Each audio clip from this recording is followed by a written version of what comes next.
wind is insane today. Good morning. Morning. The valley struggle was real. Good morning. How are you? Good, good. How has the week been? A little hectic here and there, but good. Right? So Was trying to still struggle balancing work, home. everything, right? I know you've had a week. We're gonna stick with just a little Casual guide. conversation? Yeah, it's gonna be conversation based. Not gonna be long at all. It'll go by real fast. Okay. What's your plans today? You head out today? I have to be back at the conference by 11 because my regulator is presenting today, so I'll go to support her, and I think I have a lunch meeting, and then I have free in the afternoon, I hope. And then 6:45 a dinner meeting. Oh wow. And then tomorrow morning a That is a packed day. Not really packed. That's your normal. Yeah, but that's an okay day. Yeah, right? Okay, well, let's get into it. Said I got big dreams, they're all about to come true. Chilling at the top with a nice view. It's a good life right now. It's a good life right now. Good life, it's a good life. Good life, it's a good life. I have to first say that before I even get into anything, I have been waiting for this conversation because I'm all about women empowerment and women in business, women doing their thing. And now this is the first time I'm interviewing on this particular podcast, women in politics. So of course I have a mutual friend that I was having a conversation and I said, look, I am so intrigued and inspired by this next guest. I'm not gonna call her name right now. I said, I think I remember you saying that we all went to the same university. And she's like, yes, this is a really good friend of mine. And I literally had just missed her when she left. I was just coming in. So we didn't get to connect during college, but big ups to all FMU alumni. I really wanna just take in the fact that I'm sitting with someone I think who is gracious, who's humble. We've recently had conversations about so many things. So I wanna welcome Deputy Prime Minister, Minister of, I have to get it right because it's TEAT. It's Tourism, Economic Affairs, Telecommunications, and Transportation. Oh my goodness, that is a huge portfolio. Yes.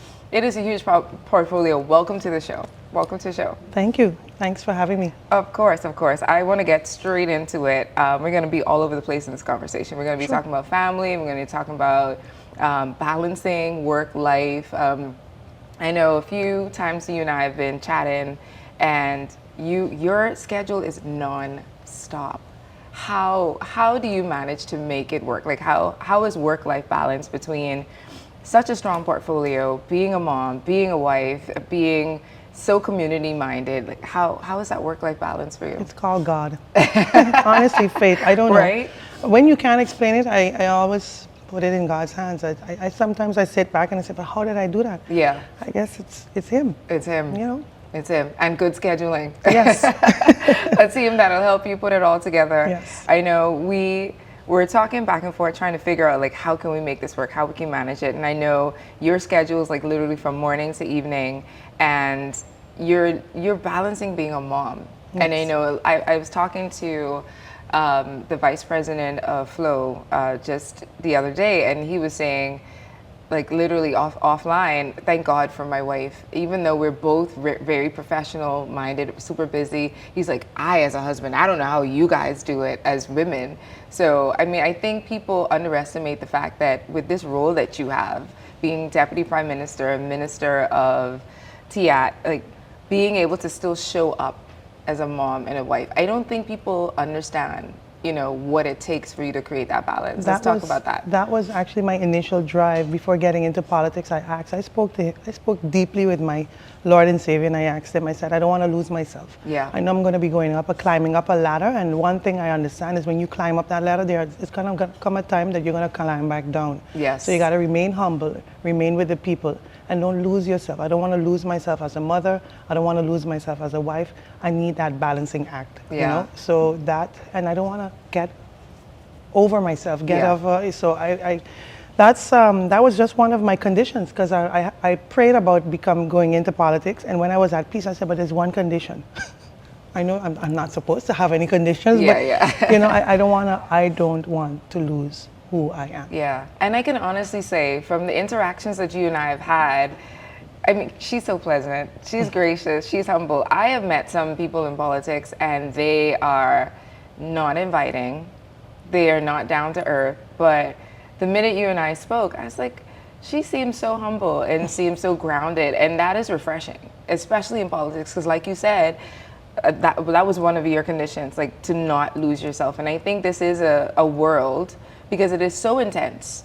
It is easy to lose yourself. You're sitting in spaces with like-minded people and then some not so like-minded people, and you still have to be able to gauge what that looks like. I really wanted to ask, my first question, it should have been, and because I'm remiss if I don't say, her name officially is Grisha Heyliger Martin. We did not say that. The title came first, but she is definitely by character and by name, Grisha Heyliger Martin. And I think for me, I wanted to find out what was behind not just the political side of it, but what's literally sitting behind Grisha. Like, tell my listening audience a little bit about like some of the things you love doing, you enjoy doing outside of politics. First and foremost, cooking. Yeah. Believe it or not, in this crazy schedule of mine, I live in, a sister of mine lives with me. So we split the days of cooking. So I cook on Monday, Tuesdays, and Saturdays. Yeah. Fridays off. And then she cooks on Sundays, Wednesdays, and Thursdays. So cooking. I love cooking. I came from a family with a restaurant that owned restaurants. So we're deep into cooking local food or local dishes and anything else other than that. So I'm a foodie by nature. And that's what relaxes me. Yeah. You know, and sometimes I want to do something different. It's very therapeutic. Cooking is my passion. What's your favorite dish to cook? Pasta. And stews. And more. Everything. Everything. It depends on the day of the week. Yes. I'm right there with you. I enjoy cooking. It's therapeutic for me. I have like a short list of things that I enjoy doing, and depending on the mood that I'm in, I could go home and decide, okay, I'm doing this, I'm preparing this. My kids love a good seafood boil. I don't know how they became so Americanized. Yes, my sister and I, we do that as well. Yes, they enjoy it. Yes. What do you put in your seafood boil? We get lobster from my father who lives in Anguilla. So every 2 weeks he sends us lobster. Nice. We don't even have to ask. So lobster's always there. Nice. Of course, shrimp, and of course some scallops, and we also put mussels, red potatoes, some corn. Now I'm making people and hungry. And that secret sauce. The secret sauce. Yes. The secret sauce is always it. People be like, oh, what did you put in this? And then if I tell you, it's no longer a secret sauce, right? But I'm there with you. I'm a foodie. I enjoy eating, cooking, baking, the whole nine. So I do think it is therapeutic. But outside of cooking, I know you have 3 kids that you got to be bouncing behind, like left and right. You know, they all have different personalities. Yes, they do. You know, as a mom, I have you 2 heard kids. well. Listen, our friend told you very well. I know. What would you say attributes to the type of personalities they have? Like, who do they take after, you or your husband? So I have 3 sons, and my first son is 22. He just finished college. Okay. And he took after actually both of us. He went into business and marketing because actually that's my field. Yes. So he just started working as a junior marketeer for our company. Nice. And then my middle son just finished high school, and he's about to go to college. And my youngest son is 12, a genius, little one. So I don't know, God set it up great for me. I don't have to worry about him with school. He just, he's one person, he listens in class and the next day he gets an A. Yeah. So I think it's just perfect the way God set up my life. You know? So I don't have to do much for these boys. They know my rules, and they know I'm the queen of the house. Yeah. Well, That's the one time I wear my crown in the house. Right? Because 3 boys, I can only imagine. 3 boys ain't easy for a lot of people because, you know, boys are rambunctious, they're active. They keep my house clean, believe it or not. Really? And my eldest cooks. Well, what so are when you I doing? can't What's make the secret there? It's being strict and setting the rules. Setting the rule standard. And well, they know the mommy don't standards. play. All 3 boys. My husband don't cook, but I told my 3 boys, you're not going to be like that. You're going to cook. Learn how Men to in cook. my family, they cook. I love that. So I love that. I You're teach raising them to them. cook, right. You're raising them to be well-rounded individuals. Yes. I get that. I said absolutely usually love cooking is a way. It's a way to a woman's heart. You know, one of True. them. I said your father lacked that. He had other great potentials, but cooking that sparked a thing like, oh, that's how I get there. Okay, good, great. You're right. You're like, ooh, I could feed her. She put a smile on her face. That way. worked. Well, take note, guys. take note. I know that your life in St. Maarten is definitely very colorful. You've been in a lot of different buckets, being the Minister of Tourism, Economic Affairs, Telecommunications and Transportation. So we can unpack that in so many different ways. I know you've been literally the driving force behind bringing luxury cruise tourism to another level in St. Maarten, bringing Virgin there. Tell us about how that came about, because I know for us in the Bahamas, the cruise ship industry is huge for us, and I've been waiting for Virgin to come here for a hot minute. Well, actually, you know, St. Maarten, I'm also over the port and the airport. Yeah. So, but they're still kind of privatized in their own ways. Yeah. So we have our director to thank for that. Oh, and home porting okay. has been one of the our focus. The idea is to now also have Virgin Atlantic, the airline, to come to Yes. St. Maarten and do some home porting as well. Nice. So actually, I wouldn't take Full credit. for Yeah. that. That's actually our port director, Mr. Alexander Gums. Mm-hmm. He's very, very well grounded. He has the great. He actually worked at here in the Bahamas with Carnival. Oh. That's his background Okay. before becoming the director. And okay. So actually, I met. I think it was just last year we had the inaugural for Virgin, but that was already in the working way before I came into place. I think that is super exciting. I feel like anytime you see movements where partnerships like that can happen, Right. I mean, just putting us on the map, giving us a space where people can really experience what our islands have to offer, is one of the best things we can do for our countries separately. I unfortunately have never visited St. Maarten. You should come. I want to come. I'm waiting on the invitation. Now that you told me that, I'll be texting you once a week, I mean, like, reminding you. I have a bucket list of places, and St. Maarten is definitely on the bucket list. Yes. And I think for me, it's one of those hidden gems that is. It's weird. It's kind of like a catch-22. It's a hidden gem, but it's well known by name, being part Dutch. The thing is with St. Maarten, it's like we usually say we're a little European, lots of Yes. Caribbean. Yes. Because you come to the Dutch side has a nightlife, and the French side you'll feel the full-fledged European vibe. Yeah. So you get the French cuisine, the top of the line food. I won't brag. I know we are good in our stews and so on the Dutch side, but when it comes to cuisine, the gastronomy vibe is really on the French side. And that's how we sell ourselves holistically. Yeah. You know? I really believe that every Caribbean island, every Caribbean nation has that special thing Yes. about them, Yes. right? What do you think is that special thing about St. Maarten? It's exactly that. Having that, you can come to St. Maarten, feel like you're in the Caribbean, and still feel that touch of European, and nightlife is out of. We party in St. Maarten. Whoa! See, now I'm really coming. There's a vibe for a clique of girls. Yeah. We're just about to roll out a commercial called "Girls Just Want to Have Fun" in St. Maarten. So Really? I'm about to roll that out because I've been seeing a clique of women come into St. Maarten. I'm like, okay, so there's a vibe. There's Girls a way, trip. a girls trip. You can have a girls trip, and there's a guys trip. But I'll talk about that off the record. Yeah. St. Maarten is kind of known sometimes as a Sin City of the Caribbean, but that's not how I really want to push All it. right. But I think the guys will understand when I say that. Yeah. And it's also good for the family. We have a lot of activities for kids. Yeah. We're going to be rolling out a commercial about what kids can do in St. Maarten. And there's Wow. a lot of things in St. Maarten, activities for the kids.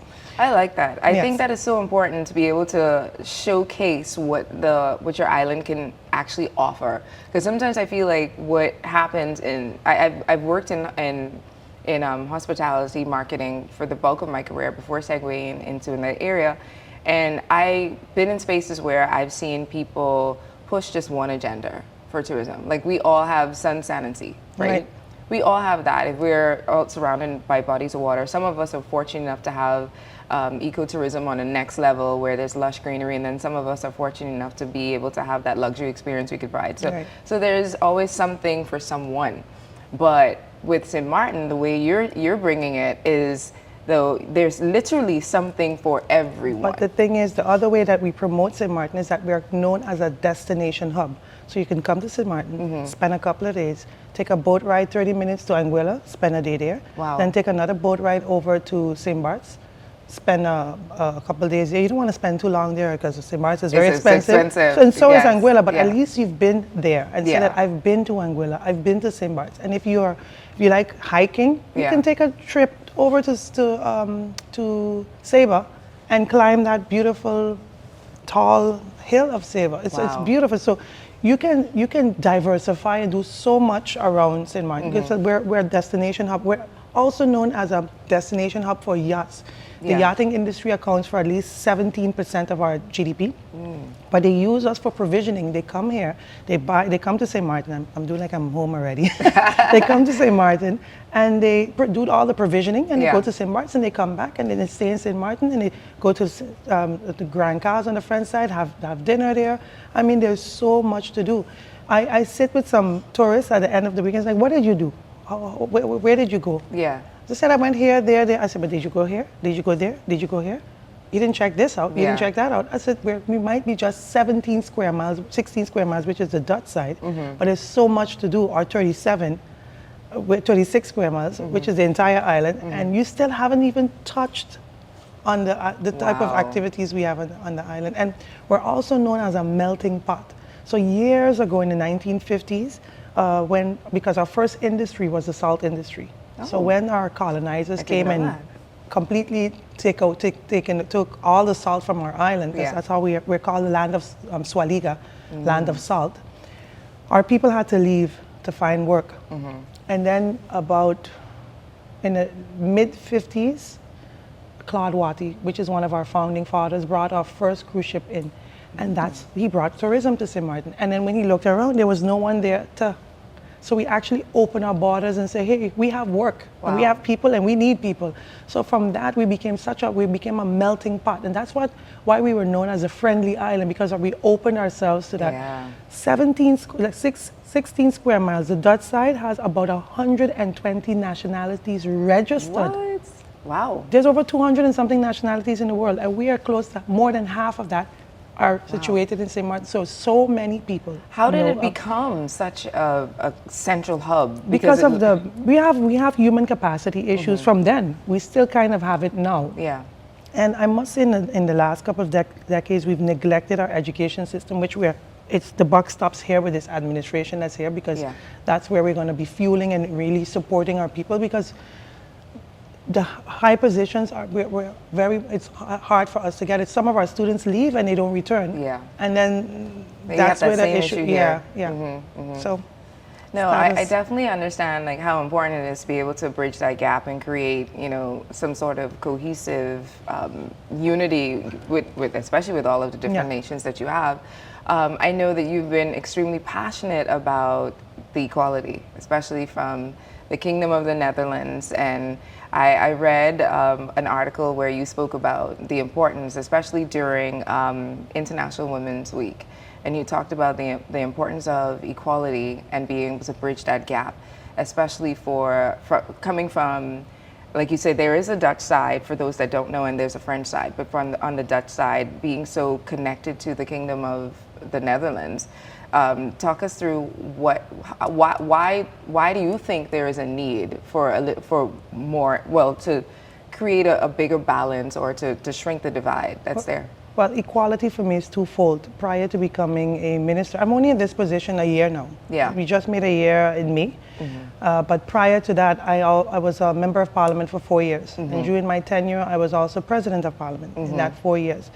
And we went in 2020, and COVID hit 2 months later. Wow. So all our meetings were Zoom. We were like in a new era of, And then at that point in time, because we're an autonomous country within the Dutch kingdom, the Dutch decided, we're going to help you, but we have conditions. But we weren't too happy with the conditions. So here we go now. We are so-called an autonomous country, and you want to start setting new rules on something that we didn't ask for COVID. So you can't come and say, and the issue how St. Martin is set up is that we can't go knocking on any door and say we need help financially. We have to ask the Dutch, because we're in the Dutch kingdom. But you can't come and say you're going to give me money and this is how you need to say. So I act. So what I did, I took them to the UN.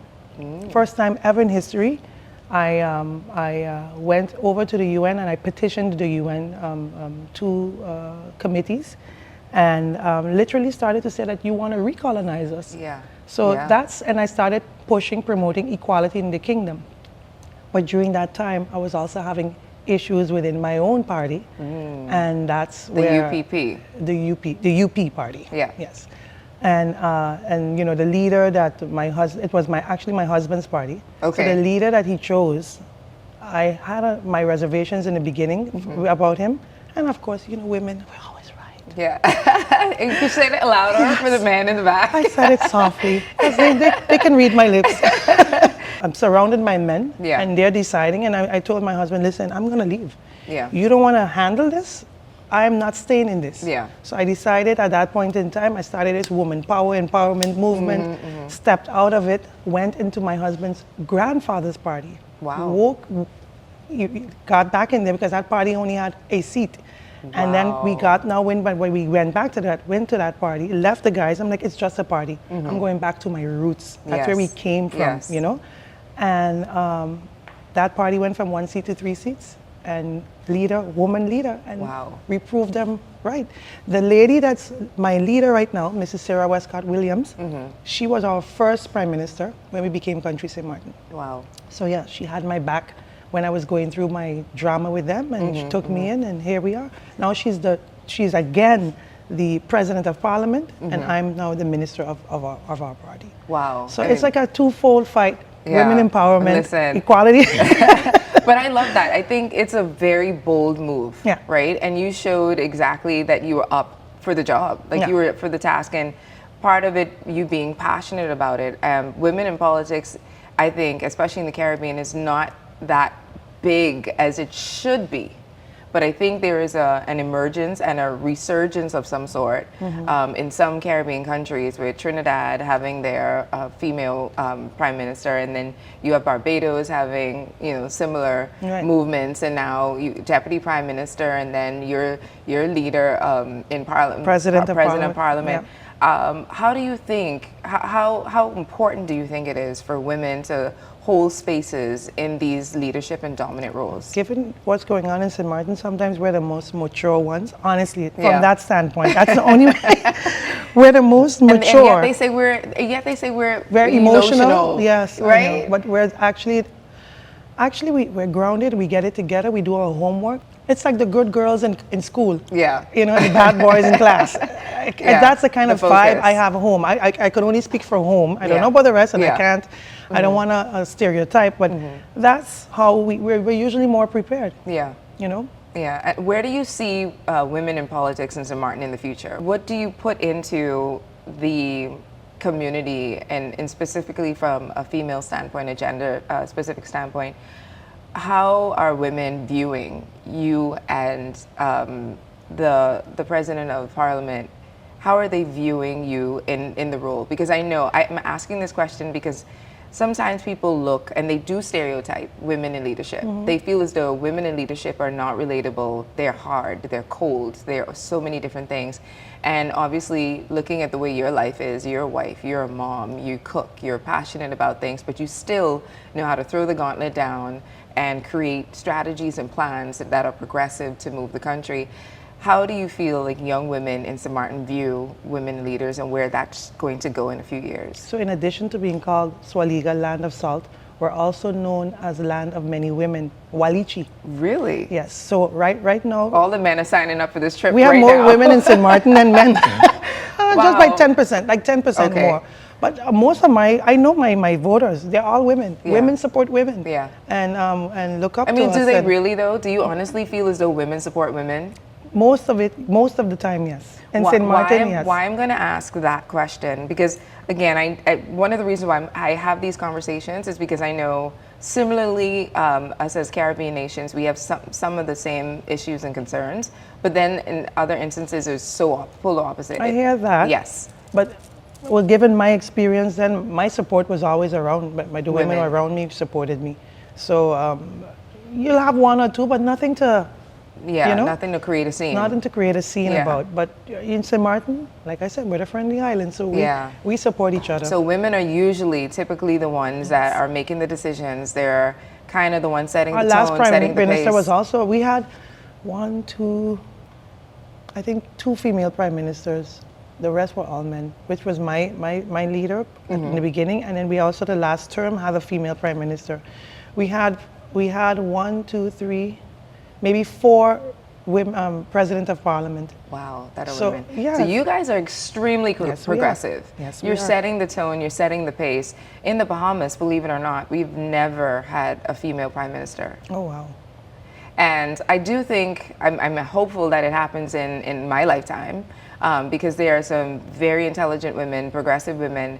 But what do you think attributed to you guys already having so many female leaders in your country, outside of it being overpopulated with women? What do you think is the key to there? I think we're just bold. Just bold. We're just bold. We put ourselves out there. Yeah. Where, you know, we don't. Most of us are very just strong women. It's Yeah. just this strong background. Very I guess assertive.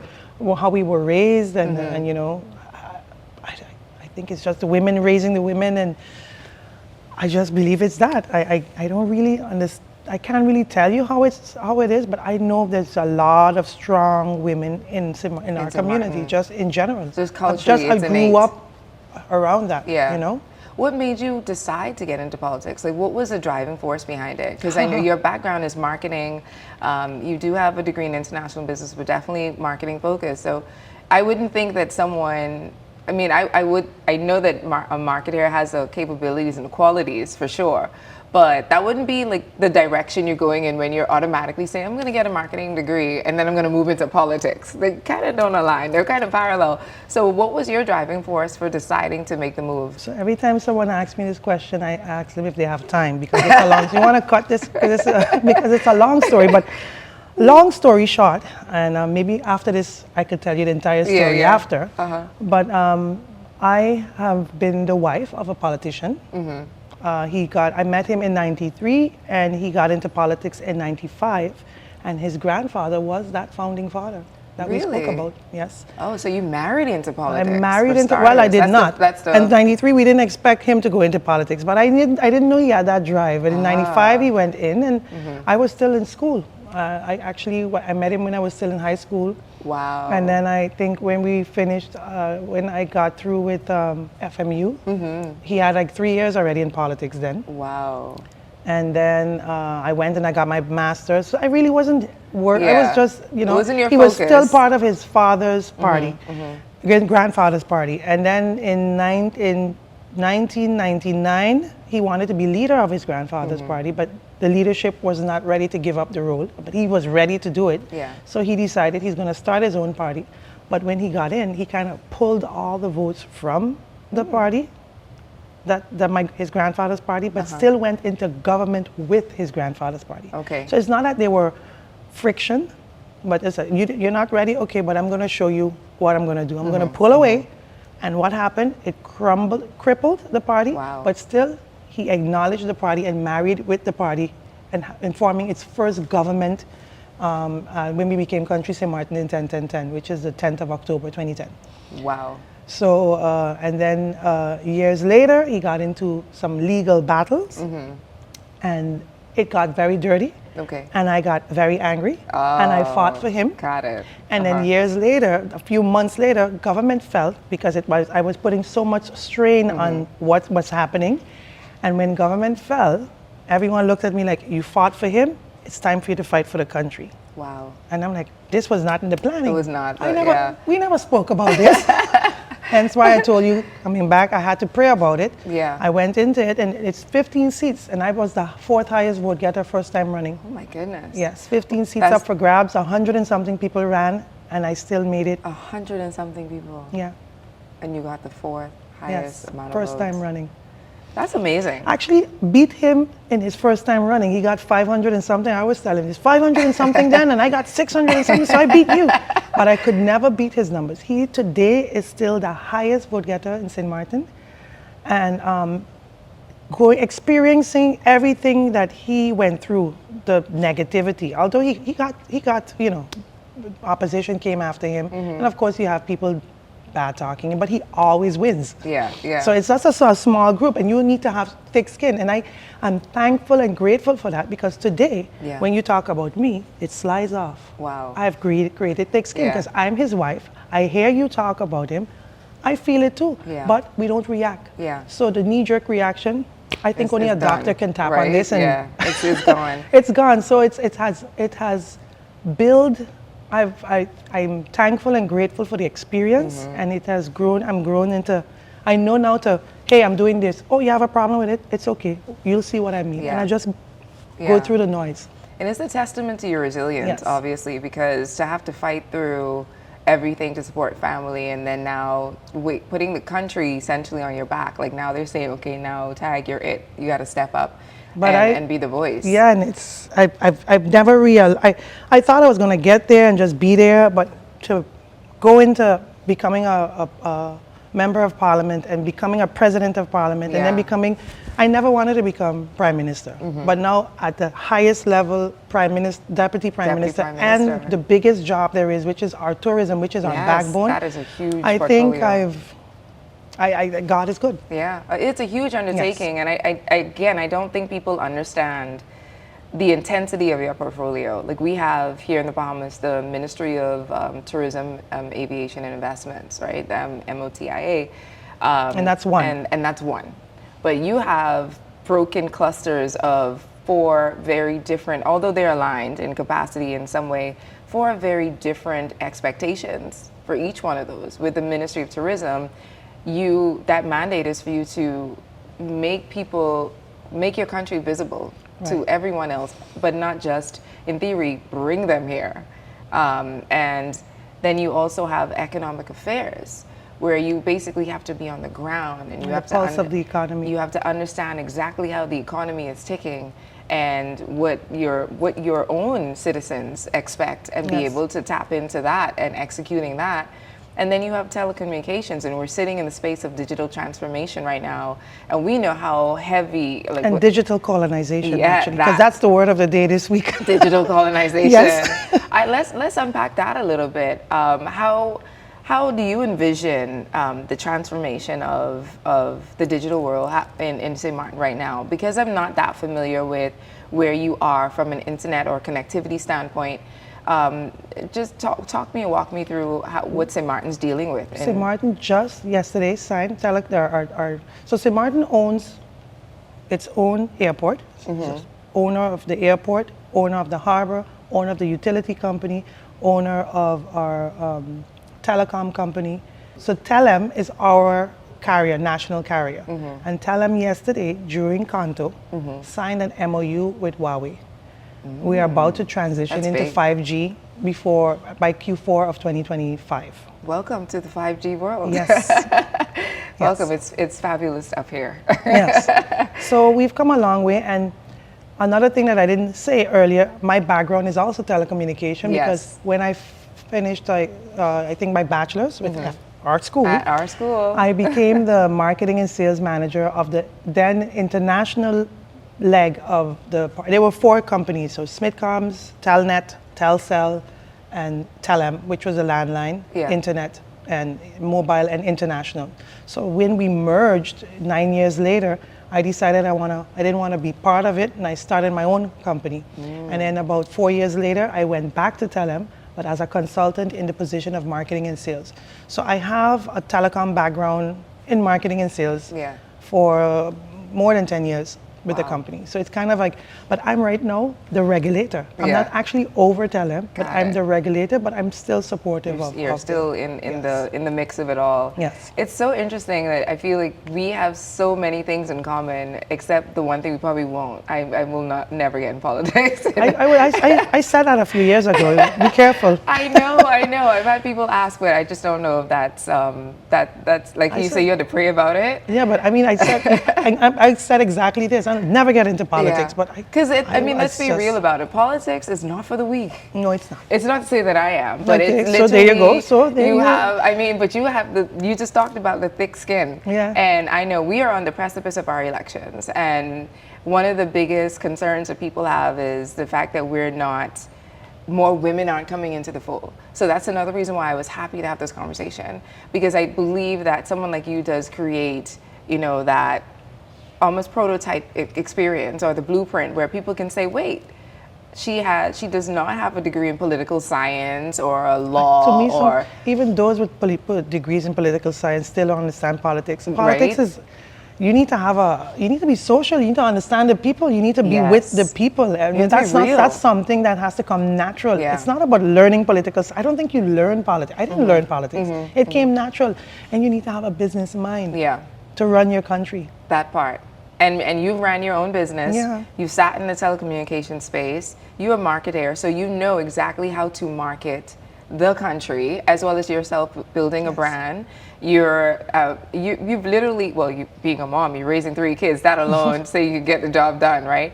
And I think it's really important for young women to understand that anything is possible, not being able to be placed in one box. You know, I think society always puts this mask on us saying that you have to either be this or that.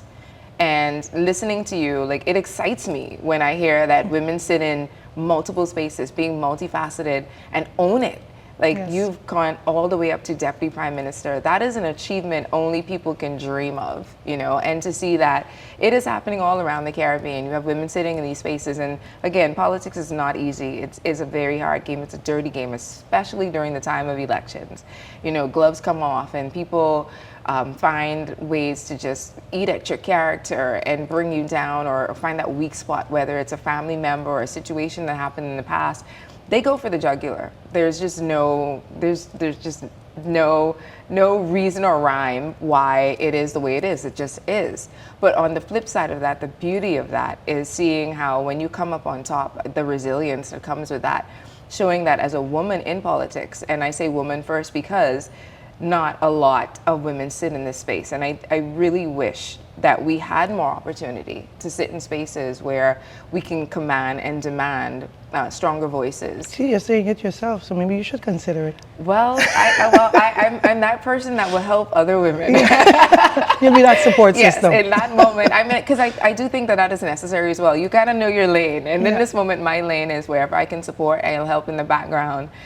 This is my front-facing job in this moment. But I think there are a lot of women who, they need that extra support. You know, and so having said that, I met your newest director, Julianne Hoover. Yes, and she was so passionate about taking on this role as well. Yes. And so for me, it was heartwarming. That's another strong woman there. I met her. She is definitely a strong woman.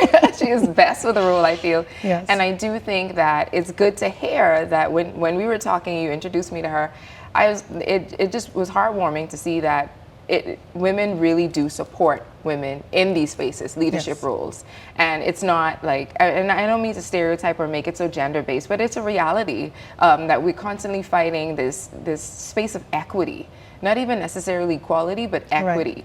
Right. You know me for what I bring to the table, know me for my skill set. Yes, I'm a woman. I mean, that's a no-brainer. Correct. But know me for my skill set. Know me for the talents that I have, the contributions that I have made or can make. Know me for the change that I can bring because of what I do. And then on top of that, me being a woman, the way we are by design, we are nurturers. We are emotional, but that's not a weakness. That's a strength. We're very logical. I think we are a good balance of that.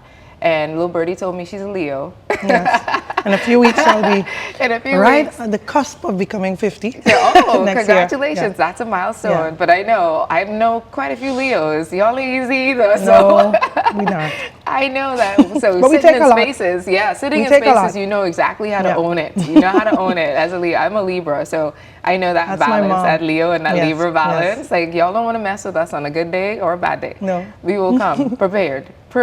Promotional consideration brought to you by Echo, the Currents Museum and studio space where we host art exhibitions, promote artist residencies, and much more. But I want to talk a little bit about your childhood, your upbringing, like what sort of childhood experiences that you have, like growing up in Sint Maarten? I actually grew up in a middle class type of family, but more justice family because my mom and my dad were separated. Yeah. So my mom was an immigration officer and my dad was a chief of immigration. So he had civil servants. They were, but police. Wow. So strict. Another thing we have in common. So my mom worked a lot. So my grandmother raised me. So kind of have that old soul in me.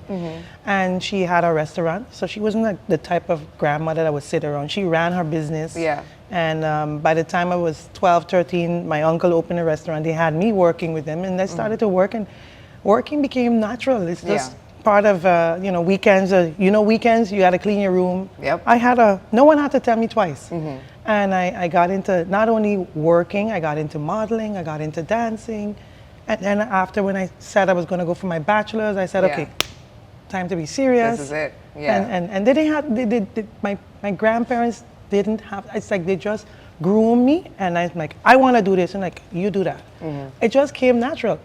But they kept pushing me and pushing me in a nice, subtle way. Aw. And it just, I'm grateful for that entire foundation.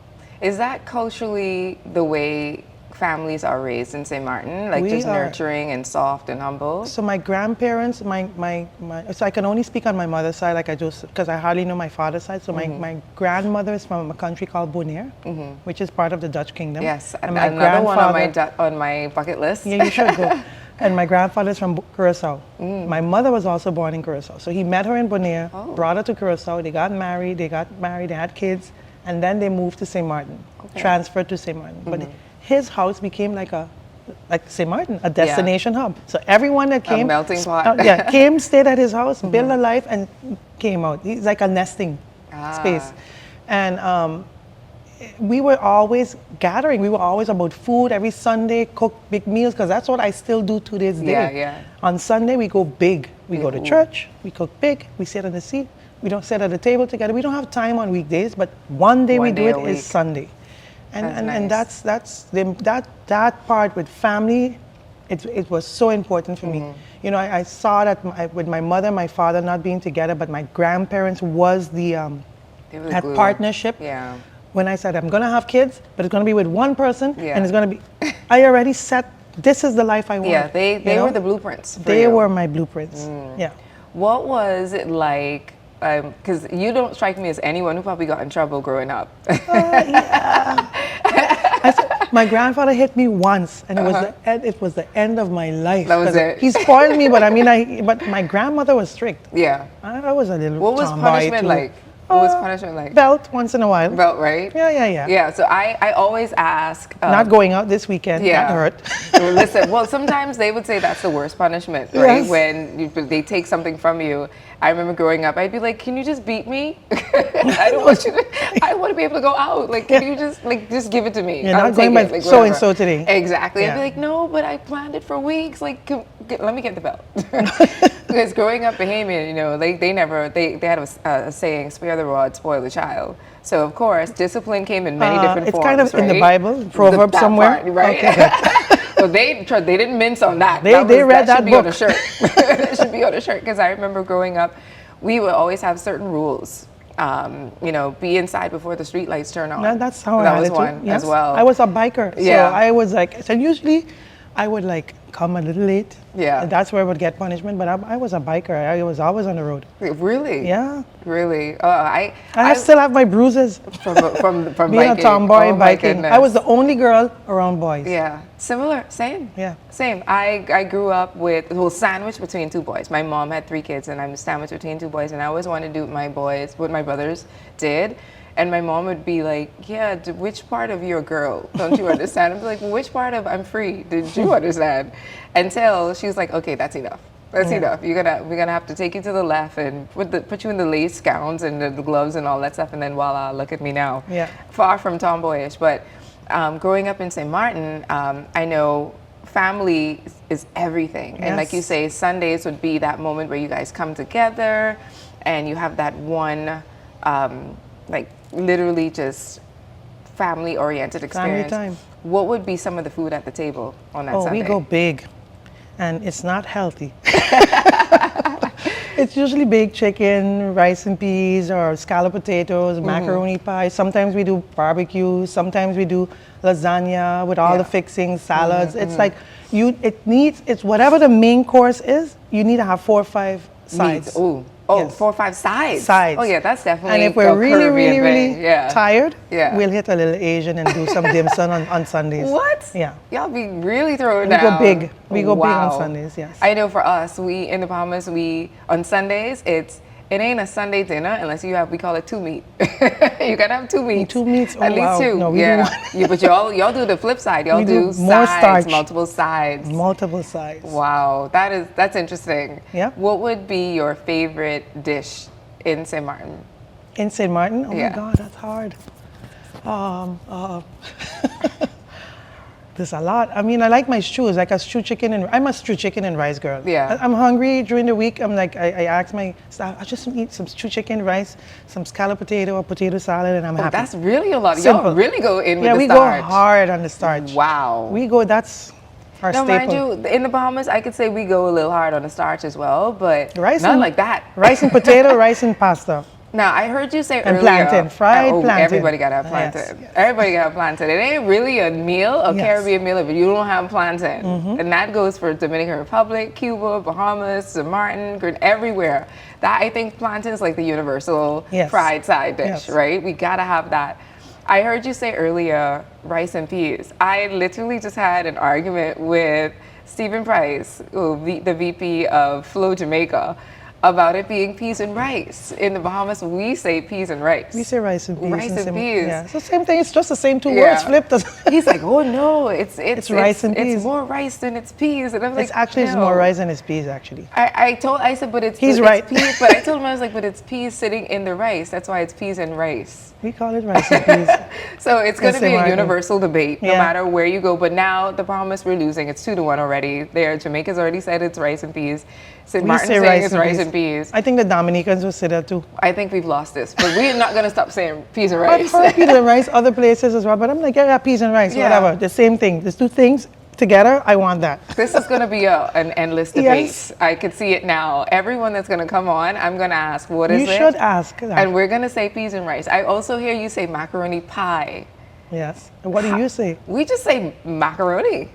And then I heard another friend of mine, they just say mac and cheese. So I'm like, no, that's 3 different things. Yes, it is. Because macaroni could just be macaroni, however you make macaroni. Exactly. But macaroni pie is what you put in the oven with cheese on top. Well. That's what we call macaroni pie. Honestly. Ooh, And then mac and cheese is mac and They gonna cheese. fight you on this one. Macaroni and cheese. And you put that on the side. So I feel Not like baked. I feel like the Americans would say mac and cheese, Because and it's loose. they don't do macaroni Right? pie. No, But it's the loose. black Americans will do macaroni pie. They But do. theirs is still not. It's not not baked? baked the way We do it. do ours. Like theirs is. I think from what I remember, I had some friends growing up, and I have family members actually that live in the U.S. And I would watch how they would make their sauce, and I'm like, first of all, why are you making a sauce? Like, we don't do sauce for our macaroni. You just put the cheese in there and you put it in. They literally put all their cheeses in one pot. Yes. With the heavy cream, Yes. and they do the mixing. Yes. And then after they've already boiled the macaroni, They put it in. They then put it all in, and then they add drizzle the cheese on the That's top. how we do it. That's not how we do it. That's not how we do it. Now, we How do do you have do it? variations. Now, remember, we are 700 islands and keys, so there are variations of this, but the foundational things are the same. So for us, we would definitely boil the macaroni, make sure it gets how it needs to get. We would cut up some herbs. Some people do bell peppers and onions, and some people do celery. It depends. And then, of course, when we're done mixing, well, not mixing, but boiling the macaroni, then you add in your eggs, you add in whatever seasonings you want to, then you put in your herbs and your spices, and you mix all of that together, add in the milk. So everything is literally like one pot. It sounded like you were going to make a macaroni salad. 'Cause No. instead of milk, I would have just add mayo to that. What? Yeah, because See that? you just said celery. That's how we would do a salad. Whoa. We would put the onions, the celery, some corn, Yeah, and I some never heard mayo, that one. and that's I a never macaroni heard that salad. one. I never So you heard have that macaroni one. salad in St. Martin. Wait, and you what? have macaroni pie. Okay, so- and mac and cheese. 3 different things. Yeah, definitely 3 different things. But For for us. us, when it's on the stove, when you add in the milk, then you add in the variations of cheeses. Now, all cheese ain't created equally. No. But you know, we got to have the sharp cheddar cheese in Yes. there. Some people will go in and add some mascarpone. Like, it depends. It's Yes. depending on the type of flavor that people want to throw in different cheeses, soft cheeses, hard cheeses. And then after we then mix that all up, then we put it in the baking pan. Now, let me explain a little technique. Now, if you just make your roux, that sauce on the side, and you taste that sauce, and you come to that feeling that this is it. You put a little, maybe some garlic powder in there, you make that sauce, and you're like, this is the sauce. Then you know for a fact that that macaroni is going to taste like that sauce. But if you throw everything in there, sometimes you kind of miss the ingredients. To me, I'm sorry, but Grisha's about to get attacked from the Bahamians that's watching. I'm just saying. They're probably going to say a roux. They're like literally, but that's what I love about different Caribbean. We're so Americanized, islands. St. Martin. Oh, The Dutch side is very much Americanized. That's probably it. That you think so? Yes. Because I feel like we're also extremely Americanized, but when it comes to our food, oh no, we are literally we gonna take the earrings off and everything gotta come off, makeup, hair, tie up, put on the big dress, and get in the kitchen. I think you need to come to St. Martin just for a week. Just for a week. I'm gonna bring you to have our just macaroni. For the food. Yes. I need to taste this. I need to be able to Make compare. sure you lose 10 pounds before you come, okay? Because I gotta gain it back, right? Well, it's a good thing I'm an avid runner. I enjoy running, so I can eat with all the side dishes you about to throw at me. I definitely gonna need to run after that.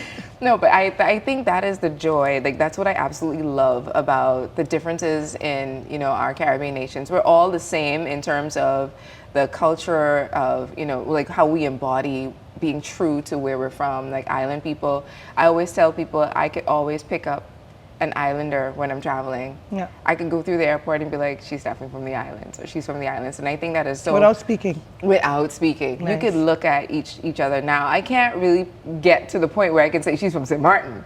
But usually the people think that I'm from Trinidad or... I could see that. Sometimes even Bahamas. Even Bayesian. I can see you until you speak. And then I'm like, yeah, no, that's a Dutch accent. That's a Dutch accent.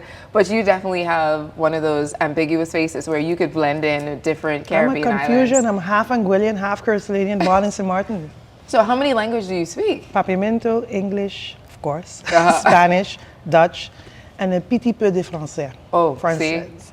Well, Petit peu. Petit peu. No parlez-vous français. I only like French I know the fries, basics. Right? Yeah. French fries. Yeah.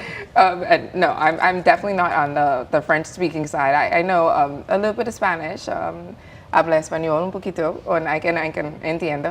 I can really comprehend it. But French, I always find is such a beautiful language, Yes.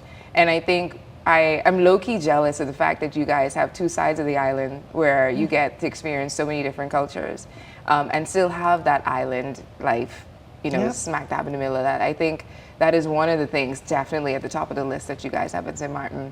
What would you say is one of the misconceptions that people have of St. Maarten or the people of St. Maarten? Of the people of St. Maarten? Yeah. Are there? Because you guys are so friendly. Are there any misconceptions? I don't know.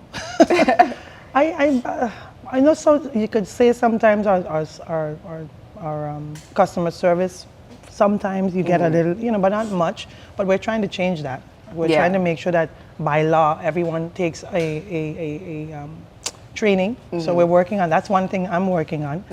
What are the misconceptions that we're not, maybe, I don't know.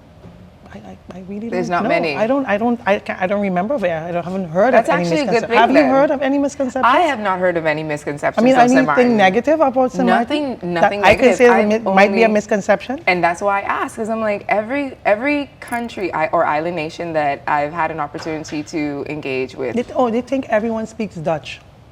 That's what they think. That's one. they think everybody speaks Dutch. And believe it Okay. or not, there's only 3 Dutch schools. That's it? Yes. Wow. All our laws are in Dutch, but for the most, everyone speaks English. But the French side, if they go on the French side, and everybody speaks. they must, because French side is a municipality of Yes, France. yes. So all the schools are in French. You have to speak French. Wow. So it's a whole different ball game there. So French side is a municipality, Dutch side is an autonomous country, and we're yet to become independent. That really is a power move for a country to be able to have, like literally, like you said, a melting pot. Because anybody, that means, first of all, your brain capacity has to be huge, because now you're learning and indoctrinating from you're young all these different languages, for starters. Yeah. That's not common, that's not normal for the Caribbean nations. Like, we don't have dual languages. That's kind of not a thing. Like, very, very few island nations you will have where... But you got Haiti and Santo Domingo, kind of. Yeah, but not every Haitian can speak Spanish, and not every Dominican can speak Creole. Right. There's still a little bit of a barrier there. Yes. But to know that you guys, I think the way that you guys, municipalities work, even though there's that invisible line, it seems like you guys are meshed into one. Yes, we are. Versus Haiti and We also Dominican have a Republic, unity there's flag. that invisible line. One you know? island, one nation. Yeah. One destiny is what we call it. Yeah. It's a unity flag that we have at I think 2 of the borders. So we come together. But certain things like sometimes when we have to, certain things go wrong, or it's any certain situation, we would have to talk to France. Huh? Yeah. We can't talk to the prefect or the prefect that's like the governor of the French side. We would have to talk to them at that level sometimes because it's not easy. It's not everything that we can. We want to make a change in the law. We will have to talk to France. That's kind of how it is. That's pretty dope, actually. Yeah. I think that's pretty cool. I wish, It's hard at times, challenging at times. It can be challenging at times. as everything in life, there's always that give and a take. But that's something I've always wished for myself and my kids growing up. I wished we had, like we're obviously in the Bahamas, we're an English-speaking country, but we do have a strong Creole population, and I wish I had an opportunity to pick up another language from not learning it in school, but as a part of the culture. That's one of the things I wished we had in the Bahamas, more of that. I know we have a lot of things going for us, but I think that is such a cool thing to be able to say, like there's a Dutch side, there's a French side, we speak 1,000 languages and literally can sit with the best of them. I think that's pretty dope. Yeah. Where do you see yourself in 5 to 10 years? Oh, I've decided after this journey not to plan. Not to plan. I leave it in his hands. Interesting. It took me a long time to do that. I had everything planned out, and look at where I am today. So I decided this is how it's gonna go. I ain't planning. No move for PM? No. You don't. I'll be PM I would love to be PM of a country when we become independent, but not under this. So I'm happy exactly where I am. Got it. So if we ever an independent country, maybe, because then we can do more. We can do a lot more. Sitting, having your own UN seat, and then you can really fight for your country on a different platform. But at this point in time, I'm exactly where I want to be, exactly where he wants me to be. And 5 years from now, I don't mind going back to the private sector because I know I can, whatever it is. We have some ideas of the things. My sister and I work in some projects that we want to, I see myself going back to the private, but I just want to make sure that I get things done and walk away knowing that things are functioning so that I can go back to the private sector and know that my country is functioning well. If I walk away and things are undone, then I've failed. That's how I feel. This is how I am. Like this is my now. Yeah. I just want to walk away. I know I want to walk away. Eventually I have to walk away. Remember that ladder I told you I need to climb back down? Yes. You still find me on Saturday in the supermarket shopping without detail. That's me because I want to remain, I don't want to lose who I am. So transitioning back into the private sector, but knowing that things are in place, our taxes have now been reformed, our economy is booming, and I can, as a private citizen, as a business person, do well and continue to do well for my country. That's amazing. Yeah. That's amazing. I could definitely see you taking it one day at a time. Yes. Because your plate is full and productive and progressive. So definitely, I could see you.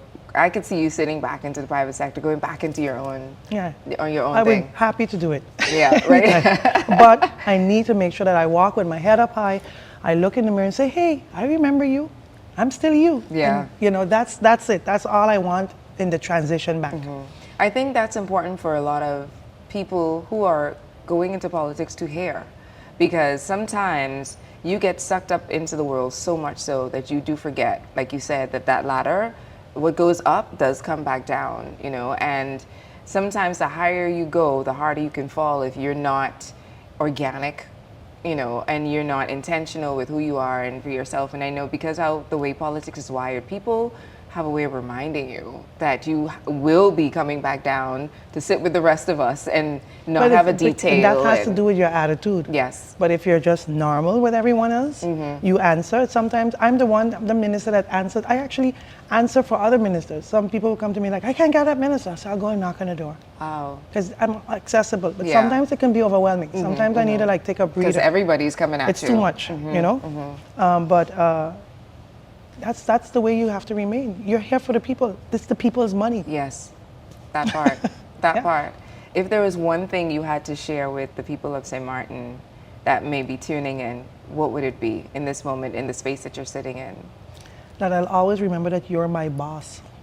You put me here, and I'll continue to fight for you because you are me and I am you, and I'm just going to make sure to make you proud. And that's all I want to say. Well, on that note, I got one last question for you, and I ask every guest this before I end. Give me one word that describes Grisha Heyliger Maarten. One word? One word. Faith. Faith. Why faith? Because that's what I'm actually grounded on. Faith is what's got me everywhere I have gotten since December 4th, 2016, when I became a Christian. And growing with faith. Faith is what has me grounded. Faith is what keeps me going. And faith is what calms me. Faith is what allows me to balance my life. A woman of faith. Well, there she said it. I couldn't have said it any better. And I think, Grisha, you've been, or Minister Heyliger Maarten, you have been an inspiration, I have to say. And forgive me for calling her by her first name, because okay. I think we're personal. But for sake of protocol, I think that you're an inspiration to so many women. And I'm so thankful for you to be here today having this conversation, because I wanted people, and especially women, to see exactly what grace looks like, what humility looks like, what power looks like sitting in a leadership space by a female. And so I thank you so much for taking the time out of your busy schedule. Thank you. And Thank you for having me. being everything that embodies a rare one. So on that note, it's been great having you guys listening and tuning in, and we'll see you next time. Laughing when I said mayonnaise and the macaroni. I know. I'm He's sure. like, wait, what? It's what, you know, we're Caribbean, but we're still different. Huh? Yeah, I was like, what? We do. You said, so you put onion and celery in your macaroni Well, some pie? people do celery. I do bell peppers, sweet peppers. I mean, I don't mind. I mean, but I won't put it. Yeah, I my would do it. macaroni. It tastes You know what so I put in good. mine? What? Bacon. Lardons. Really? Something we call lardons, bacon bits. So we fry the lardons. I make my roux. And I put that, listen, every time you scoop, you get a taste of bacon. A taste of something. Well, Try I'm a bacon fanatic, so you should I'm just try it. sold. But have you ever heard of lardons? It's No. like, I don't know if you, it's No. like bacon bits. It's No. bacon, but cut up in, It's like but you can chunks, also almost fry your chunks. regular bacon, fry your Okay. bacon, and just, and just add it in. Add it in. I'm sure it'll add extra It- flavor of because bacon course. is already so self-seasoned. I'm gonna Bacon. try it because my You see? son he loves bacon, but I be telling him like, your cholesterol, buddy, you ain't eating 20 yet. Calm down. If he could fry bacon every morning, he would. So I'm sure he would like that He's in gonna macaroni. like it. But I'm gonna Or try ham, that. or bits of ham. Bits of ham. Ham or bacon. That gives it that extra. Oh. You know, they have Hey, lobster I should macaroni ask you pie. what's the health capacity in, because y'all look It's like terrible. y'all are worse than ours, because No, we we have a love lot of people- fried foods. Yeah. We love like Cancer is seasoned a problem in food. Sint Maarten. Really? Yeah. Because we over here, we dying slowly because our belly comes first. Yeah.